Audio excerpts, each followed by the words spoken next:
Hey guys, how's it going? DUJ2 here, and welcome back to Fortnite Save the World. And it's right up there, guys. It's right up there. Welcome to the Save the World Front End Improvements blog. So, we were told last week that we were going to see this. I gotta say, I haven't really had a chance to go over this yet. You're seeing it with me first time. I just got done doing some stuff. I'm sorry that this video is coming out a little later than I normally would put out a news video, but I just was not able to get to it till right now. So that's why I'm sitting down right now with you guys to take a look at this. And we're going to dive into this. All right, so first things first. Gotta have some water because my throat is still not great. But let's jump into this. And let's read all about this. So, it's saying, we mentioned in our latest state of development that we had some front-end improvements on the way. We're excited to announce that these changes will be coming in the 6.30 update. Let's hop in, which is going to happen tomorrow. Oh my, tomorrow. Is it tomorrow? It's tomorrow. It's tomorrow. It's tomorrow. When we approached updating the front end, we set out with a lot of goals. We wanted the UI to be easier to understand, navigate, while also leaving room to grow in the future. Additionally, we wanted the front end to feel integrated with the rest of the game by giving it more life and character. In the revamp, many of the menu options now represent locations within your home base and are staffed by characters you meet as part of the campaign. So this is going to give it a much more interactive feeling, as well as give us more of a sense of purpose, place, and location. That's something very important, which, to be honest, we did not have. And I know I'm going to be pausing a lot during this video, guys, kind of talking with you guys, and kind of really giving my opinion in a lot of things. But this right here, it's something that for a lot of us, and if you've played the game for a while, you may have forgotten now, actually, if you've been playing for a while. But at the very beginning, when you get dropped into the game, you kind of just get dropped into the game. You become the commander, and I mean, you see Ramirez, and you're trying to save things, and your very first mission, which is kind of a tutorial, throws you into defending a storm shield that's, well, actually your base, which is in the mountain, with some incredible constructions and turret system and just a bunch of different things that is kind of really interesting. And you're kind of just left like, okay, so wait, how did I get here? What did I do? Including when you start building your first around your first storm shield and everything, you really get yourself a little bit lost, to be honest. You really do. You kind of don't really know where you are, what you're doing, or why until, well, you learn from other people, to be honest. But let's continue. When we approached updating the front end, we set out with a lot of goals. We wanted the UI to be easier to understand, navigate, while also leaving room to grow in the future. Additionally, we want the front end to feel integrated with the rest of the game by giving it more life and character. I know I read this. In the revamp, many of the menu options now represent locations within your home base and are staffed by characters you meet as part of the campaign. The command center. I'm sorry, I may have drank water a little too fast there. The new command tab acts as an overview of your account progress and prominently features your current hero. The screen acts as a hub and provides a variety of options to become available as you progress throughout the campaign, offering quick access to change your hero, view your stats, and manage all your heroes and survivors, and makes you more powerful. This, I hope, is going to be a little bit easier in changing and setting up your squad and everything. And we gotta say that, look how much V-Bucks that is. 69,740 V-Bucks. I need that, man. I needed that when I was power level 27. Home base power is now simply called power, and a variety of rewards are given when you level up, including fort stats as well as schematics and resources. XP boost information is also visible on the screen and provides a shortcut to activating boosts. Hopefully people in late game will be able to use the boost. Heroes. We're excited to introduce a new character to help whip your heroes into fighting shape, the Major. Once you meet him in the campaign, he'll be... Whoa, dude, that is an interesting arm. A hand, I mean. Once you meet him in the campaign, he'll be located in the training room. The Major unlocks your ability to level up and manage your heroes, as well as provide access to defenders, expeditions, and your hero loadout. We'll have more details on the new hero loadout when the feature is closer to release, but for now, handles your primary heroes as well as tactical and support slots. Okay, so right there, this is telling me that even though we are getting this new UI, it doesn't mean that it's going to be fully operational and ready to go from the very beginning. It seems like it's gonna look different. So whenever we go into here, let me show you guys. So basically what I'm understanding here is whenever we go, I forgot where I was, goodness gracious, I changed things around so it's kind of messed up. So whenever we go in here into our game, okay, like this part up here seems like it's still going to be the same hero squads, everything. Well, no, it's going to be slightly different, isn't it? Yeah, it's going to be slightly different. So this is what it's going to look like in the near future, or tomorrow, I guess. Quest map, command, armory, item shop, item store, item shop, and store. But we're not going to have. Let's see, we're not going to have play. We're not going to have squads. We're not going to have skills, and that's it. That's all we're going to lose. Because Quest gets moved to the other side. So that's how it's going to look. And as we go around our base, kind of like we're standing in the middle, and as we look to each side of the base, we're gonna see these different areas. But apparently the major will not be ready, so we won't have that yet. That's a cool background though. We've added a back button in the top left to allow for easier navigation of the menus. Players who use a controller can still use the primary controller back button. Yeah, so as you scroll, you're gonna see different areas. Survivors. The survivor screen is where you encounter another new addition to the cast, the director, found later in StW. He'll help you manage all your squads and survivors.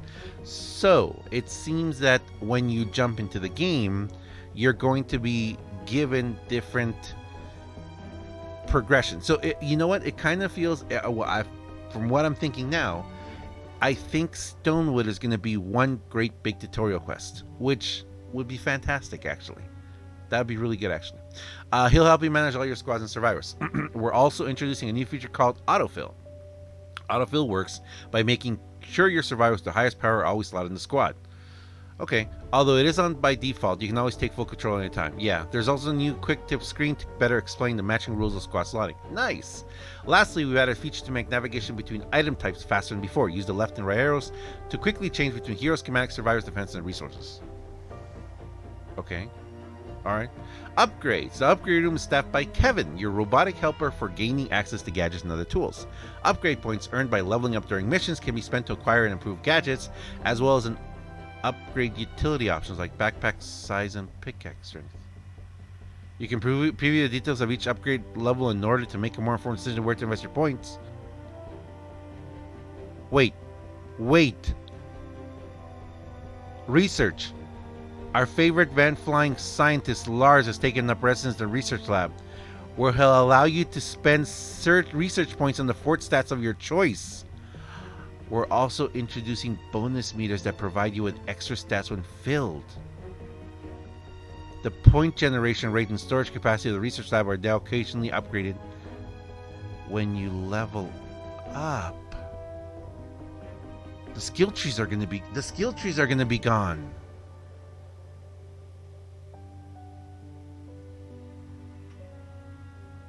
Huh.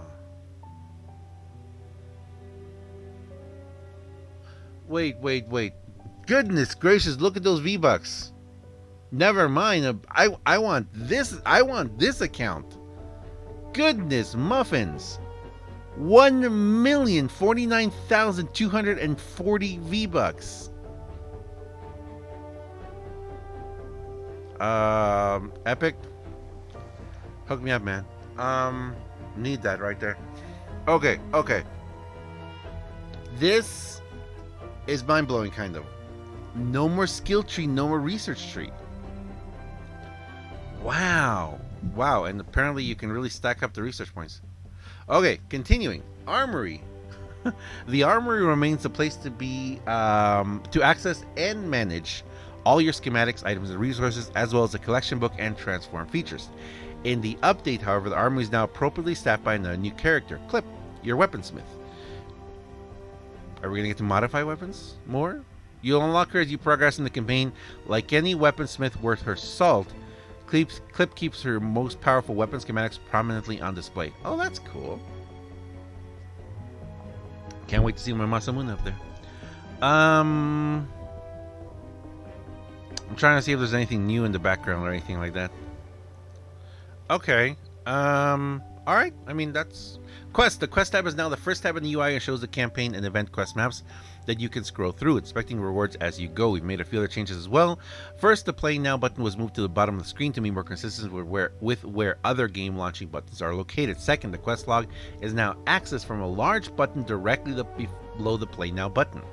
This placement allows it to be instantly accessible from the campaign and event quest maps, allowing you to pin quests without having to navigate away from the quest map. In the future, we'd like to make it easier to navigate the quest map. New player experience. Here we go. All right.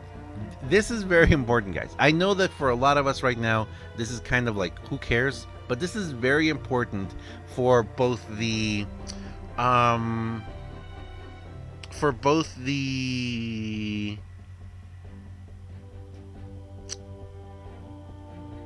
durability and success of Save the World.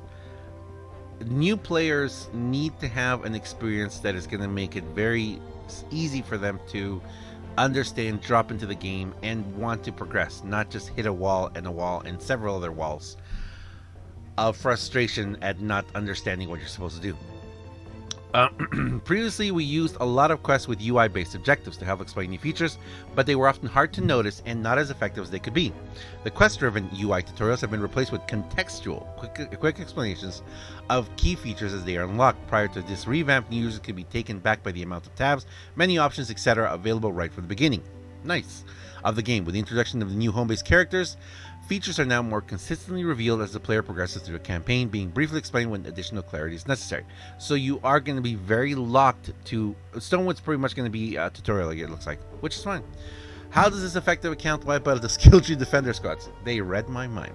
The revamp replaces both the old skill and research trees and spreads their functionality into new places. Trees could be slow to navigate and a bit difficult to understand. Very difficult, but very rewarding and satisfying once you did understand them. And had some options that weren't always very compelling. These changes moved the more impactful gameplay choices directly into the upgrades room. Features that are necessary to progress through the game, such as unlocking survivor slots, evolution, etc., and their rewards as part of a campaign progress and interaction with the new home-based characters. Additionally, we removed some old restrictions such as requiring leadership nodes in order to play certain character classes as a way to smooth out the flow of the beginning of the game. Okay. With the skill, so you can play any of the hero classes, but you're gonna have to upgrade them individually to get the most out of them, I hope. With the skill tree removed, we filled in the account level up rewards with Fort Stats upgrade points and various resources such as XP. In the future release, not 6.30, we'll be also adding a feature that allows players at max level to infinitely earn an additional reward each time they've leveled up again. We'll be tracking XP gains for max level players in the meanwhile from 6.30 in order to retroactively grant those rewards in the future. When these changes go live, your account will be converted in such a way it should be just as powerful or even more so than it currently is in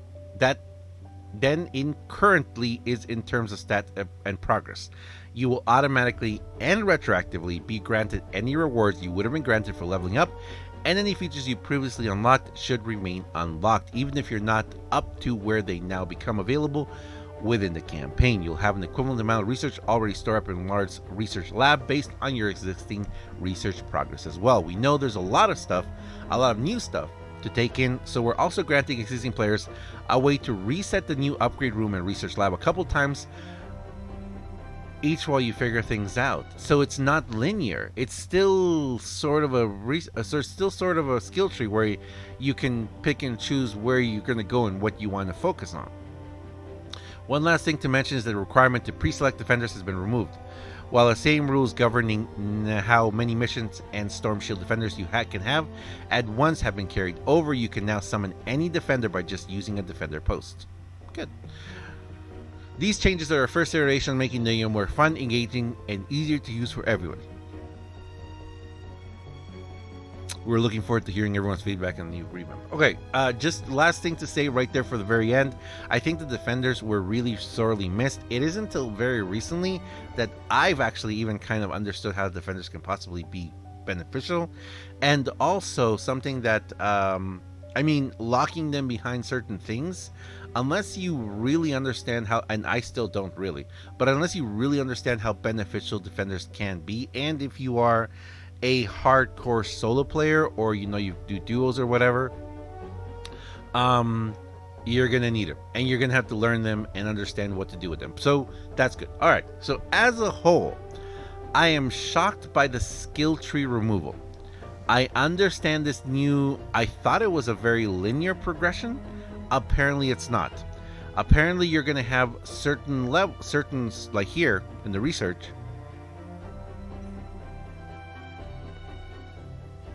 I'm trying to see if there's more. I don't think there's more.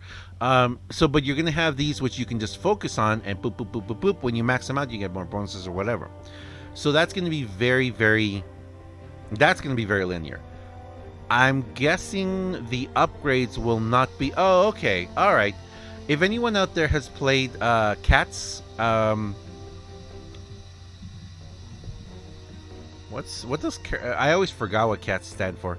But it's a mobile game where you have to build up your you're a cat, and you have to build up your defenses on a little tank, and you can put points into certain things. But it's a very wide open tree that it really expands as you go along. This is kind of what this feels like. It doesn't feel like this, where the research one is going to be just, you know, put into certain things. It's going to be save your points, because it is very possible in the future you're going to want to focus on something that you don't have. Now, for those of us who maxed out our commander level, I'm very curious to see just how far we're going to be able to go, but it's pretty cool. We're going to be able to reset everything to kind of focus our characters on certain things. And again, I need those V-Bucks right there. 1,049,240 V-Bucks. Wow. Okay, so I'm gonna leave it there, guys. I gotta take a little bit of time here and just really think about this, because this is interesting. This is an incredibly interesting update, incredibly interesting changes, and amazing that we will be getting it tomorrow. Practically, we will be getting this tomorrow. Wow. Wow.